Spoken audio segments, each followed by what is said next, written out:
Hey, so I get asked a lot, Brian, where do you get your ideas from? And the truth is, ideas are never a problem. They just sort of pop in all the time.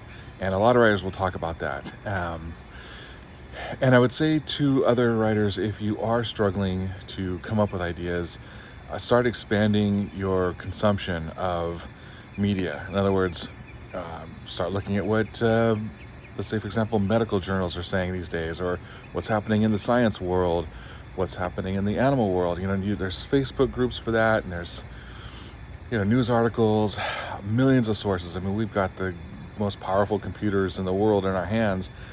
So if you find yourself just sort of lacking in those ideas, break outside your normal comfort zone, break outside your normal topics of conversation, and jump in to new things and see what it generates. And I find a lot of times collisions of topics, this meets that, sort of spark ideas.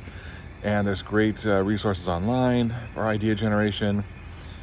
Even the dreaded AI, if you wanted to go that route, you could ask the AI, what's your thoughts on blah, blah, blah. And of course, ideas are a dime a dozen, and it's all about the execution. Ideas are kind of worthless. It's the execution of the idea. So once you have that idea that just sticks with you, that just doesn't go away, it bubbles up and festers in your mind, that's the idea you're going to run with at the time. In that same vein, I do see a lot of times where a person will approach me with an idea that they want me to write for them. They want to, I have a great idea for a movie. I'm sure we've all heard that. Or I have a great idea for a book, and they come at you with this idea that they think is amazing. What people don't understand is we writers have tons of ideas of our own, and we would much rather work on our own items, our own ideas, than someone else's. Now, it's a whole different story, though, when a paycheck is involved, because then you are a professional writer and you are writing for hire.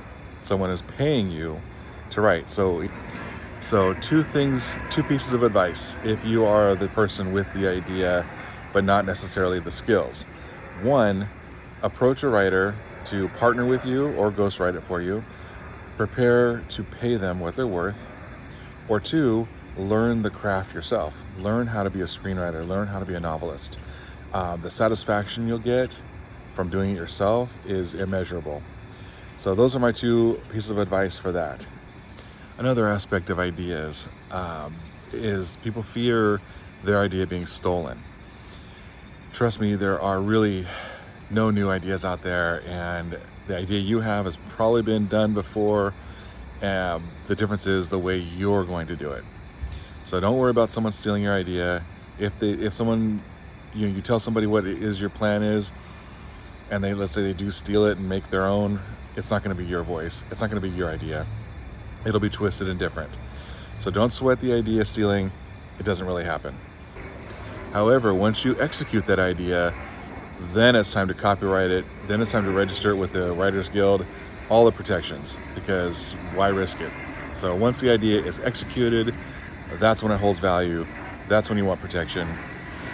And that's when you want to take it out to market and shop it, try and get representation, or try and get it published, or try and get the movie made, whatever it is you wrote that you're trying to get done. And that's where the real fun begins. So yeah, I've done videos before on what to do with your idea, the marketing, the trying to get it published, trying to get representation. I've done all that, and I might do it again. I might recap those, put them into new forms, new videos. But in the meantime, this video is supposed to be an overview, a highlight of ideas, where they come from, and what to do with them. So for more, subscribe to my newsletter, and we will chat more about this as we go. Have a great day.